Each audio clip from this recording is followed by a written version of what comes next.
ধরুন এক শান্ত দুপুরে ঢাকার ফার্মগেট অঞ্চলে একটি পারমাণবিক বোমা পড়ে। মুহূর্তেই বদলে যায় শহরের চেহারা। চিরচেনা ঢাকা এক অনন্ত বিভীষিকার কেন্দ্রে পরিণত হয়। বেলা ঠিক দুপুর, শহর তখন সজীবতায় টয়টম্বুর। গাড়ির হর্ন, মানুষের কোলাহল, ট্রাফিক পুলিশের বাঁশির শব্দে মুখরিত চারপাশ। আর তার মাঝখানে হঠাৎই সেই ধ্বংসের যন্ত্রটি আছড়ে পড়ে। ফার্মগেট, যা ঢাকার অন্যতম প্রাণকেন্দ্র, বিস্ফোরণের শুরুর স্থান ধরা হলে তাৎক্ষণিক যে দৃশ্য তৈরি হবে তা কল্পনারও বাইরে। ধরুন এই বোমাটি 1 মেগাটন ক্ষমতার আধুনিক পারমাণবিক অস্ত্রগুলোর তুলনায় যা মাঝারি শক্তির বলে ধরা হয়, অথচ এর ধ্বংসক্ষমতা হিরোশিমা বা নাগাসাকির বোমার তুলনায় প্রায় 60 গুণ বেশি। এমন একটি বোমা বিস্ফোরিত হলে প্রথম 1 সেকেন্ডের ভেতর তৈরি হবে এক বিশাল আগুনের গোলা, যার ব্যাস হতে পারে 2 থেকে 3 কিলোমিটার। এই আগুনের তীব্রতা এমন যে সূর্যের কেন্দ্রের উত্তাপও তার তুলনায় ম্লান মনে হতে পারে। এই তাপের মধ্যে যেটুকু জায়গা পড়বে সেটা শুধু পুড়ে ছাই নয়, একেবারে প্লাজমা অবস্থায় চলে যাবে। গলিত ধাতুর মতো মানুষের শরীর, কংক্রিটের গাঁথুনিও চুইয়ে পড়বে। তেজগাঁও, শাহবাগ, খামারবাড়ি, নিউ মার্কেট, বাংলা মোটর সবই 1 সেকেন্ডের কম সময়ে মাটির সঙ্গে মিশে যাবে। ভাবুন তো, এক মুহূর্তে যেখানে মানুষের হাঁটা চলা, দোকানপাটির ব্যস্ততা, সেখানে এখন শুধু নিঃশব্দ ধ্বংসের পরিসর। এরপর শুরু হবে দ্বিতীয় ধাপ, যেখানে বিস্ফোরণের ফলে ছড়িয়ে পড়বে তেজস্ক্রিয়তার ঢেউ। বিস্ফোরণ স্থল থেকে 13 থেকে 15 কিলোমিটার ব্যাসার্ধ পর্যন্ত এই তেজস্ক্রিয় তাপ এমনভাবে ছড়াবে যে খিলগাঁও, মিরপুর, মহাখালী, রামপুরা, উত্তরা পর্যন্ত বিস্তৃত হবে আগুনের লেলিহান শিখা। এই এলাকাগুলোর কোনো মানুষ বেঁচে থাকার সুযোগ খুবই ক্ষীণ। হঠাৎ করে কারো চোখের সামনে নিজেকে জ্বলতে দেখা কিংবা রাস্তার পাশে থাকা মানুষের পোশাক আগুনে পুড়ে যেতে দেখা, এই দৃশ্য এড়ানো যাবে না। এই আগুন কেবল ত্বকে নয়, শরীরের ভিতরে, হাড়ের গভীরে ঢুকে ছাই করে দেবে মানুষকে।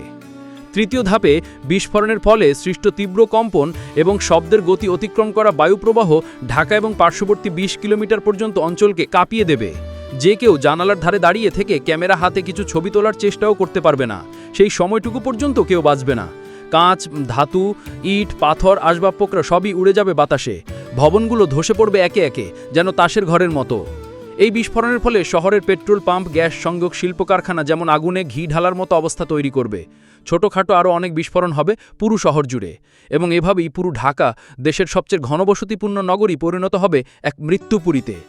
এই ধ্বংসযজ্ঞের পরে আকাশে দেখা যাবে মাশরুম আকৃতির মেঘ, যেটি তেজস্ক্রিয় কার্বন কণায় ভরপুর। এই মেঘ পুরো আকাশকে ঢেকে ফেলবে।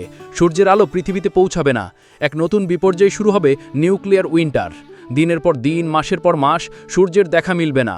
ধীরে ধীরে পৃথিবীর তাপমাত্রা কমে আসবে, বৃষ্টিপাত হবে, কিন্তু সেই বৃষ্টি হবে অ্যাসিড বৃষ্টি, যা শুধু মানবদেহই নয়, গাছপালা, ফসল, পশু পাখি সবকিছু ধ্বংস করে দেবে।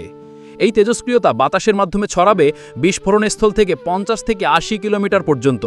নরসিংদী, গাজীপুর, মুন্সিগঞ্জ, মানিকগঞ্জ, এমনকি ভারতের সীমান্তবর্তী এলাকাও এতে আক্রান্ত হবে। এইসব এলাকার মানুষ বেঁচে থাকার সম্ভাবনা থাকলেও বেঁচে থাকাটা হবে ধ্বংসের আরেক রূপ। ক্যান্সার, চর্মরোগ, শ্বাসকষ্ট, অঙ্গ বিকল হওয়া, এইসবই হবে সাধারণ ঘটনা। ধরুন অলৌকিকভাবে কেউ কেউ এই নরক জ্বালার পরেও বেঁচে থাকলেন। চোখ খুলে দেখবেন চারপাশ ধ্বংসস্তূপে পরিণত। পানি নেই, খাবার নেই, চিকিৎসা তো দূরের কথা, কোনো নেটওয়ার্ক নেই, যোগাযোগ নেই, কেউ কারো খোঁজ রাখে না।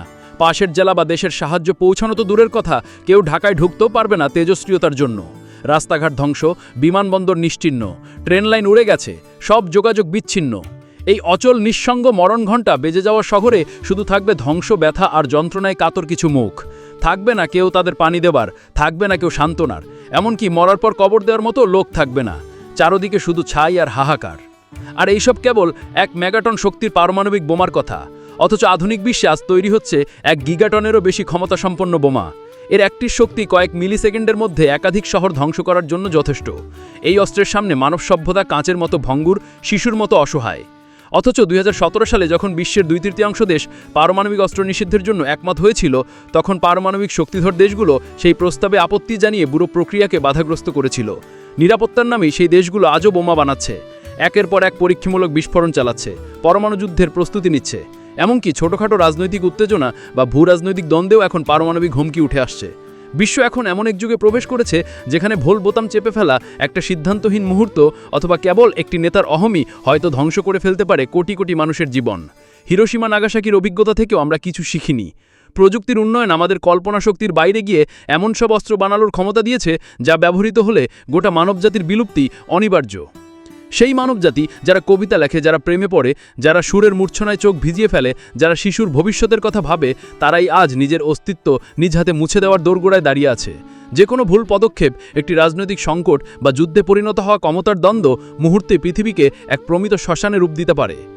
শেষ প্রশ্ন রয়ে যায়, এই ধ্বংসের প্রতিযোগী থেকে আমরা কি সত্যি কোনোদিন বেরিয়ে আসব, নাকি শেষ নিঃশ্বাস নেওয়ার আগে আমাদের কেবলই অনুশোচনায় ডুবে ভাবতে হবে যে এটা কি ছিল আমাদের মানব সভ্যতার শেষ অধ্যায়? ভিডিওটি ভালো লাগলে লাইক শেয়ার করবেন। এমন ভিডিও আরও পেতে পেজটি ফলো করবেন। আপনি যদি ইউটিউবে ভিডিওটি দেখে থাকেন তাহলে সাবস্ক্রাইব করতে ভুলবেন না। সিলেট থেকে আপনাদের সাথে আছি আমি মিস্টার হাবিব। ভিডিওটি দেখার জন্য আপনাকে অসংখ্য ধন্যবাদ।